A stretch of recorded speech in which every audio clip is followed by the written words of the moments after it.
तो क्या आपके साथ भी ये होता है कि आज आप कोई टॉपिक पढ़ते हैं, कल भूल जाते हैं, लगातार 5 दिन पढ़ते हैं, फिर भूल जाते हैं? अगर ये बातें आपके साथ होती हैं तो आप नॉर्मल हैं। ये सबके साथ होता है। याद जब आप करने की कोशिश करते हैं, बहुत बातें भूल जाती हैं। अगर आप नहीं भूलेंगे तो दिक्कत हो जाएगी। पता लगे आपका 1 महीने पहले ब्रेकअप हुआ है, आप भूल ही नहीं पा रहे। तो अगर ऐसी चीज़ें होंगी तो खतरनाक हो जाएंगी। तो ह्यूमंस जो हैं इवॉल्व ऐसे हुए हैं कि उनका ब्रेन काफ़ी अच्छे तरीके से ऑपरेट करता है। वो याद भी करना जानता है और भूलना भी जानता है। तो ये काफ़ी नॉर्मल एक्टिविटी है भूलना। तो कभी ऐसे नहीं फील करो कि ये आपके साथ ही हो रहा है, सबके साथ होता है। किसी के साथ ज़्यादा होता है, किसी के साथ कम होता है। उसके लिए बहुत सारे फैक्टर्स रिस्पॉन्सिबल होते हैं। तो आज हम बात करने वाले हैं कि आप ज़्यादा बेहतर याद कैसे कर पाएंगे और किस तरीके से आपको पढ़ना चाहिए ताकि जो भी चीज़ें आप पढ़ रहे हैं वो ज़्यादा से ज़्यादा आपको याद हो जाए। अब हम बात करने वाले हैं आपके ब्रेन की मेमोरी के बारे में, चीज़ें आपको याद कैसे रहती हैं उसके बारे में। और एक बार वो प्रोसेस हम जान लेंगे तो हम कहीं न कहीं ये भी जान लेंगे कि आपका ब्रेन कैसे कमज़ोर होता है, क्या बातें उसको याद नहीं रहती और कोई बात जो हम भूल जाते हैं वो कैसे भूल जाते हैं। एक बार ये सारा प्रोसेस हम जान लेंगे तो मैं आपको कुछ टेक्निक्स बताने वाला हूँ जिससे जो भी चीज़ें आप करेंगे वो आपको ज़्यादा याद रहेगी। सबसे इम्पोर्टेंट जो पार्ट है वो इंटरेस्ट का है। जैसे जो भी चीज़ आप बड़े इंटरेस्ट से देखते हैं, जैसे आप क्रिकेट देखने की कोशिश करें, क्रिकेट में आईपीएल मान लीजिए आप देख रहे हैं, तो आपकी एक फेवरेट टीम होगी और उसका जो मैच होगा वो याद होगा, टाइम याद होगा, प्लेयर कौन से हैं 12 वो याद होंगे, किसने कितना रन बनाया है वो याद होगा। और बहुत बार जब मैं बचपन में था तो मैं क्रिकेट सम्राट पढ़ता था। उसका मुझे ये भी याद होता था कि धोनी ने कितने छक्के लगाए, युवराज ने कितने लगाए, और वो से भी याद हो जाता है। तो बहुत ज़्यादा इसका इंटरेस्ट से लेने देना है कि अगर आप बहुत इंटरेस्ट से कोई चीज़ देखते हैं तो आपका ब्रेन उन्हें अलग जगह स्टोर करता है। अगर आप बहुत आसानी से और बहुत कम इंटरेस्ट से कोई चीज़ देखते हैं तो उसको ब्रेन अलग तरीके से रीड करता है। तो ये फैक्ट तो आपको जान लेना है। तो सबसे इंपॉर्टेंट जो पॉइंट है वो है आपका इंटरेस्ट, उसी से लिंक्ड है आपका कंसंट्रेशन। और उसके बाद जो चीज़ें हैं वो डिसाइड करेंगे कि आपको कोई चीज़ याद रहेगी कि नहीं रहेगी। तो आप प्रोसेस जानने की कोशिश करते हैं कि कैसे कोई ब्रेन ऑपरेट करता है। तो अगर आपने कंप्यूटर देखा होगा, कंप्यूटर में क्या होता है, कोई भी इंफॉर्मेशन कंप्यूटर को आप देते हैं तो सबसे पहले वो इनकोड करता है। मतलब मैंने कोई मैसेज भेजा, उससे वो अपने तरीके से अपनी कोड की लैंग्वेज में एक मैसेज बनाता है और उसको फिर वो स्टोरेज में डालता है। स्टोरेज में डालने के बाद फिर जब हमें ज़रूरत होती है हम उससे निकाल लेते हैं, जिसे हम रिट्राइव बोलते हैं। इसी तरह से ह्यूमन ब्रेन होता है, क्योंकि जो कंप्यूटर बना है वो ह्यूमन ब्रेन के आधार पे बना है। तो कोई भी चीज़ मैं आपको बोल रहा हूँ, आपका ब्रेन पहले उनको अपने कोड में कन्वर्ट करेगा और किसी जगह पे स्टोर करेगा। स्टोर किस जगह करता है वो मैं आपको बता दूँगा, साइंस में बहुत डीप में जाएँगे तो अलग चीज़ें हो जाएँगी। लेकिन प्रोसेस यही है, एक मैसेज गया है, उसको आपका ब्रेन एन्कोड करेगा, एन्कोड करने के बाद स्टोर करेगा और स्टोर करने के बाद जब आपको ज़रूरत है तब आपको देगा। अब ज़्यादातर बच्चों को क्या लगता है कि केवल मैसेज सुनना इनकोडिंग ही मेमोरी बढ़ाना का तरीका है, जो कि गलत है। बहुत बच्चों को लगता है ज़्यादा से ज़्यादा स्टोर करना मेमोरी है, वो भी गलत है। सबसे इम्पोर्टेंट जो पार्ट होता है वो रिट्राइवल होता है। रिट्राइवल क्या मतलब है कि आपने बहुत ज़्यादा सुन तो लिया लोगों को, आपने उसमें से 50% जो है स्टोर भी कर लिया। लेकिन जब आपको ज़रूरत पड़ी वो इन्फॉर्मेशन लाने की तो उनमें से 10% भी नहीं निकल के आ पाया। तो इस प्रोसेस को आपको ध्यान देना है कि आपका रिट्राइव जो होता है, जो लास्ट में है, वो कितने परसेंट बचता है। मान लीजिए कि आपने 100 फैक्ट सुने, उनको आपके ब्रेन ने एनकोड करा, उसमें से 50 स्टोर करा, अब 10 निकल के आ रहा है। उससे बेहतर है कि आपका ब्रेन 60 सुनता, 40 स्टोर करता और आप 25 निकाल के पाते। आउटपुट जो है वो रिट्राइवल है कि जब आप एग्ज़ाम में बैठे हैं, आपको ज़रूरत है तब कितने फैक्ट्स आपको याद हैं, वो सबसे इम्पोर्टेंट है। तो 3 स्टेज होती है, एन्कोड करना है, स्टोर करना है, रिट्राइव करना है। जो तीसरा स्टेज है वो बहुत इम्पोर्टेंट है। तो हमेशा आपका ध्यान देना है कि जो तीसरा स्टेज है कि 1 महीने बाद आपको कितना याद रहता है, और एक बार ये क्लैरिटी आपको आ गई तो आप बहुत अच्छा करेंगे। ज़्यादा बच्चे क्या करते हैं, जब पहली रीडिंग कर रहे होते हैं तो उनको बड़ा मज़ा आता है, उनका ब्रेन अच्छा कर रहा होता है, यार अच्छा लग रहा है, अच्छा लग रहा है, हम बहुत कुछ जान रहे हैं। सेम ऑनलाइन लर्निंग के साथ होता है। जब भी आप ऑनलाइन वीडियो देखते हो, आपको बहुत अच्छा फ़ील होता है। उसका रीज़न क्या है, उस समय आपका ब्रेन काफ़ी अच्छे से समझ रहा होता है, उसके लिए काफ़ी आसान टास्क है कि उसको कुछ दिमाग लगाना ही नहीं, उसको जो भी स्टोरेज मिल रहा है उसको वो स्टोर में कन्वर्ट करने की कोशिश। लेकिन दिक्कत उसको रिट्राइव करने में होती है। 2 महीने बाद जो ऑनलाइन आपने वीडियोज़ आज देखे हैं वो याद नहीं रहेंगे, लेकिन जब आप किताबों से पढ़ते हैं तो वो रिट्राइव होता है। तो ये फ़र्क है। मैं एक और वीडियो बनाऊँगा जहाँ पे ऑनलाइन और ऑफ़लाइन के बीच में फ़र्क बताऊँगा, ऑनलाइन का कैसे बेहतर करते हैं, वो बताने की कोशिश करेंगे। लेकिन कहने का मतलब है कि इसी तरह से आपका मेमोरी वर्क करता है। एक मैसेज गया, वो एन्कोड होगा, वो स्टोर होगा और सबसे इम्पोर्टेंट पार्ट है कि जब ज़रूरत पड़े तो आप वो मैसेज, वो फैक्ट निकाल के ला पाओ। तो ये तो मेमोरी बनाने का तरीका होता है। ब्रेन के अलग-अलग पार्ट्स होते हैं आपको जो अलग-अलग चीज़ों से रिलेटेड होते हैं। एक जो सबसे इम्पोर्टेंट पार्ट होता है वो हिप्पोकैम्पस बोलते हैं, जिसे हम लोग मेमोरी सेंटर बोलते हैं। जहाँ पे जो भी बातें मैं आपको कह रहा हूँ वो वहीं जाके स्टोर होंगी। तो उसको भी न्यूट्रिशन से आप बेहतर कर सकते हैं। दूसरा पार्ट होता है एमिगडाला। एमिगडाला एक ऐसा पार्ट होता है जो भी आपकी मेमोरीज़ होती हैं उसमें इमोशन डालता है। तो एमिगडाला का रोल ये है कि जिन मेमोरीज पे वो इमोशन के साथ कनेक्ट कर देगा वो बातें आपको याद रहती हैं। आपको याद होगा जिससे आप प्यार कर रहे हैं उसका बर्थडे कब है, आपको याद होगा कि उन्हें कौन सा कलर पसंद है, आपको अपने पेरेंट्स की बहुत सारी चीज़ें याद हैं, जो खाने में आपको पसंद होगा वो बहुत ज़्यादा याद होगा, कहाँ मिलता है वो सारी चीज़ें याद होती हैं, क्योंकि आपका जो हिप्पोकैम्पस है उसने इन्फॉर्मेशन स्टोर तो करी है, लेकिन साथ ही साथ जो एमिगडाला है उसने उसको एक इमोशन के साथ जोड़ दिया है। तो कोई भी चीज़ जो आपको ज़्यादा बेहतर याद रखनी है, उसको बहुत बार आपको इमोशन से जोड़ना है। एक सिंपल फैक्ट मैं आपको बताता हूँ कि मान लीजिए कि आप 1920 के भारत के इतिहास को पढ़ना चाह रहे हैं। तो भारत का इतिहास तो बहुत बड़ा है, एंशिएंट भी है, मेडिवल भी है, अलग-अलग है, बहुत लंबा-चौड़ा इतिहास है। आप उनको एक कोरे कागज़ की तौर पे पढ़ रहे हैं कि ये फैक्ट है, ये फैक्ट है, आप उतना रिलेट नहीं कर पाए। लेकिन अगर आपको भगत सिंह जी बहुत पसंद हैं, तो आप 1920 के भारत के इतिहास को बहुत अच्छे से समझ सकते हैं। आप उनकी जीवनी उठाइए, उसको पढ़ने की कोशिश कीजिए, उस जीवनी से आप इमोशनली कनेक्टेड हो जाएँगे। फिर उसके जो फैक्ट्स हैं, उनसे आप इमोशनली कनेक्टेड हो जाएँगे। तो वो फैक्ट्स आपका ब्रेन स्टोर कर लेगा और उसके आस-पास की जितने इन्फॉर्मेशन है, वो भी ब्रेन पिक कर लेगा। तो अगर आप भगत सिंह जी के बारे में जान जाएँगे, तो आप ये जान जाएँगे कि साइमन कमीशन क्या था। आप लाला लाजपत राय जी के बारे में जान जाएँगे। आप 1920 की जो एक्टिविटीज़ थी, जो ग्रुप्स बन रहे थे, उनके बारे में जान जाएँगे। चंद्रशेखर आज़ाद के बारे में जान जाएँगे। जो बड़े-बड़े नाम थे उस दौर के, उनके बारे में जान जाएँगे। लाहौर अधिवेशन, कराची अधिवेशन, इन सब बातों के बारे में आप जान जाएँगे। तो ये तरीका होता है मेमोरी को इमोशंस के साथ जोड़ने का। तो आपको सिर्फ स्टोर नहीं करना, उनके लिए एक इमोशन होना चाहिए, उस फैक्ट्स को लेके इमोशन होना चाहिए, तब चीज़ें आपकी ज़्यादा टिकेंगी। ब्रेन के कुछ और भी पार्ट होते हैं, जिनमें से एक इम्पोर्टेंट पार्ट होता है प्रीफ्रंटल कॉर्टेक्स। वो डिसीजन मेकिंग में इन्वॉल्व होता है कि कोई भी डिसीजन आपको कैसे करना है। वहाँ पे वर्किंग मेमोरी स्टोर होता है कि टेम्परेरी तौर पे जो चीज़ें याद होती हैं, वो वहाँ होती हैं। और एक पार्ट होता है सेरिबेलम, जहाँ पे आपका जो प्रैक्टिस वाली चीज़ें होती हैं, जैसे आप गाड़ी चला रहे हैं, ये सब जो ऑपरेट होता है, वो वहाँ से तो ये ब्रेन के अलग-अलग पार्ट हैं और सबका इंपॉर्टेंट रोल है। आप लोग इतनी पढ़ाई करते हैं, इतना बायोलॉजी पढ़ते हैं, तो ये सब बेसिक चीज़ें हैं जो आपको आनी चाहिए थी। अगर ये बातें आपको आएँगी, अगर आप एक कार ठीक करना चाहते हैं, तो कार का पार्ट्स तो पता होने चाहिए ना कि कहाँ चीज़ें होती हैं।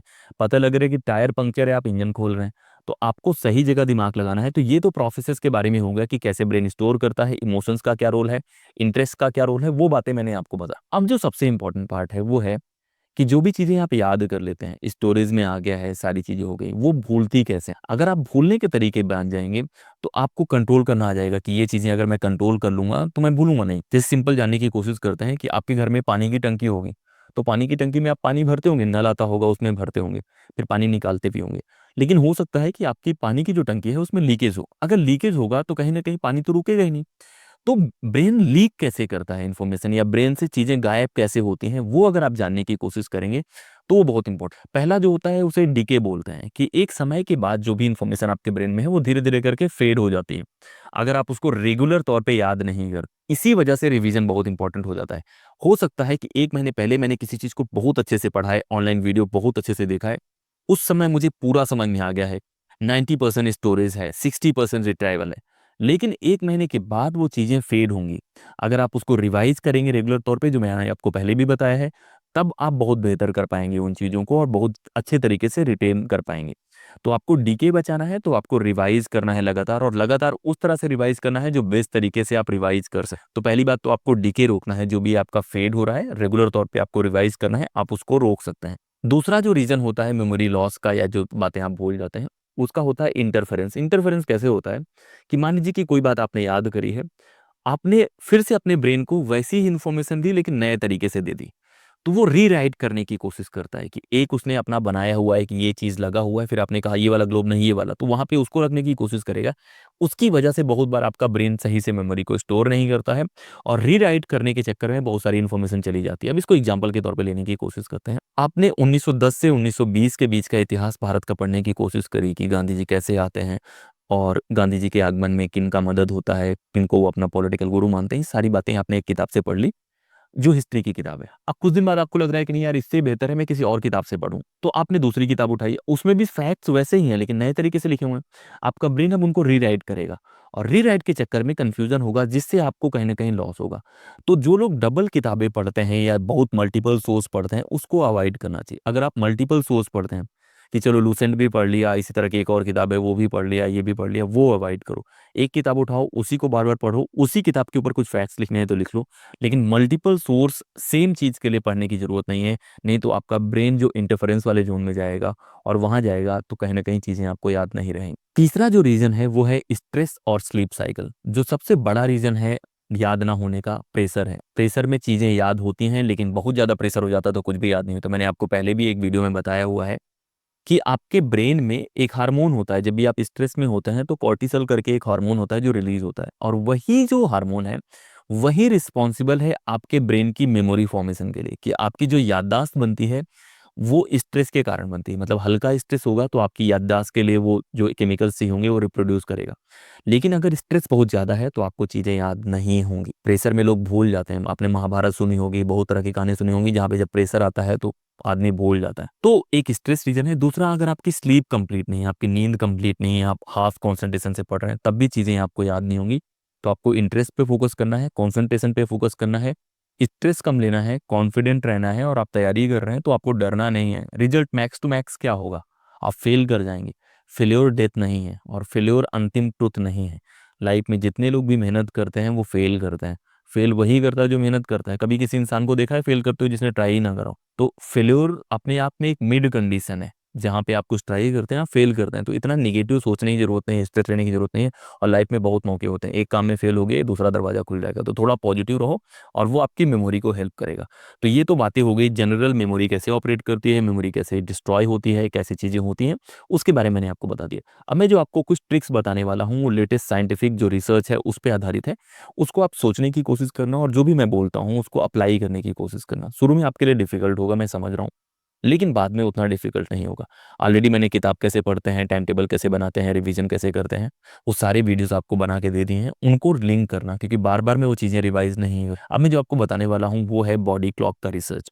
एक रिसर्च हुआ है साइंस में जो ये बताता है कि ह्यूमन जो बॉडी होती है वो टाइम के साथ ऑपरेट करती है। एक समय में उसकी प्रोडक्टिविटी बहुत हाई होती है, एक समय में उसकी प्रोडक्टिविटी बहुत कम होती है। तो आपको जो पढ़ाई वाला काम करना है, जो प्रोडक्टिविटी बहुत हाई है, तब आपको रिवीजन वाला काम करना है। आपको जो भी चीज़ें याद करनी है, जब आपकी प्रोडक्टिविटी बहुत हाई है उस समय याद करेंगे तो आपका ब्रेन बहुत आसानी से पिक करेगा। तो सुबह वाला टाइम जो होता है उसे, अगर इंडियन कल्चर में बोले तो बहुत इंपॉर्टेंट टाइम माना जाता है। तो उस टाइम पे अगर आप पढ़ने की कोशिश करते हैं, कुछ भी याद करने की कोशिश करते हैं, आपका ब्रेन बहुत अच्छे से याद करता है। तो उस टाइम को यूज करना है और रिवीजन करने की कोशिश करो, आपका ब्रेन बहुत अच्छे से काम करेगा। जो टाइम टेबल प्लानिंग है, पूरा का पूरा टाइम टेबल मैंने ऐसे ही प्लान करा है, और टाइम टेबल वाला वीडियो देखने की कोशिश करो और वहाँ से लिंक करोगे तो बहुत अच्छा होगा। उतने डिटेल से नहीं बताऊंगा, लेकिन कहने का मतलब है कि आपको अपने बॉडी क्लॉक को समझना है, और ज़्यादा बेहतर से आप बॉडी क्लॉक को समझेंगे तो आप ज़्यादा बेहतर तरीके से इन चीज़ों को कर पाएंगे। दूसरा जो काम आपको करना है वो न्यूट्रिशन पे फोकस करना है। न्यूट्रिशन ब्रेन के लिए बहुत जरूरी है, और ब्रेन को सही तरीके पे रख पाना। आप सिंपल देखो, आप एक बाइक रखते हो, आप कोई भी सामान रखते हो, उसकी केयर करते हो ना। बाइक जिसके पास होगी वो दिन में 4 बार उसकी सफाई करता है, तेल से लेके सारी चीज़ों का ख्याल रखता है। आपका ब्रेन जो आपका सबसे बेस्ट पार्ट है, पढ़ाई करने वालों को तो ब्रेन से बड़ा कोई इंपॉर्टेंट चीज़ ही नहीं है। उसका कितना ख्याल रखते हो? क्या आप उसको रेगुलर तौर पे फीड करते हो जिसको जरूरत होती है? ओमेगा 3 होता है, वो बहुत इंपॉर्टेंट होता है, कुछ फ्रूट्स में मिलता है, वो आप सर्च कर लेना, आप लोग पढ़ते लिखते हो। वो खाने की कोशिश करो। जो ब्रेन के लिए बहुत हेल्दी फूड होते हैं, खासतौर पे अगर हम अखरोट की बात करें, वो खाने की कोशिश करो। हाइड्रेटेड रहने की कोशिश करो, जितना आप पानी पिएंगे वो ब्रेन के लिए बहुत अच्छा होता है अगर आप पढ़ाई लिखाई कर रहे हैं। और ज़्यादा से ज़्यादा फ्रूट इनटेक करने की कोशिश करो, आपका मन हल्का रहेगा और ज़्यादा बेहतर वर्क करेगा। मसाले वाली चीज़ें थोड़ी सी अवॉइड करो, तेल वाली चीज़ें थोड़ी सी अवॉइड करो, तब कहीं ना कहीं आपका ब्रेन बहुत अच्छा फंक्शन करेगा। और ये करके देखने की ज़रूरत है। बहुत बार आप कोचिंग में बाकी जगह बहुत पैसे लगा देते हैं, उसका बहुत छोटा सा हिस्सा अगर आप खुद पे लगाएंगे, खाने पीने पे लगाएंगे, न्यूट्रिशन पे लगाएंगे, तो आपकी इफ़िशियंसी बहुत ज़्यादा बढ़ जाएगी, आपको चीज़ें बहुत याद रहेंगी। और आपको अगर चीज़ें बहुत याद रहेंगी तो फिर चीज़ें आपके लिए आसान हो जाएंगी। तो ये तो दूसरा तरीका हो गया, एक तो बॉडी क्लॉक का तरीका हो गया, दूसरा न्यूट्रिशन का तरीका। अब मैं कुछ टेक्निक्स बताने वाला हूँ, जो मैंने रिवीजन में टेक्निक्स आपको बताई हैं वही टेक्निक्स हैं, उनका इस्तेमाल करना है।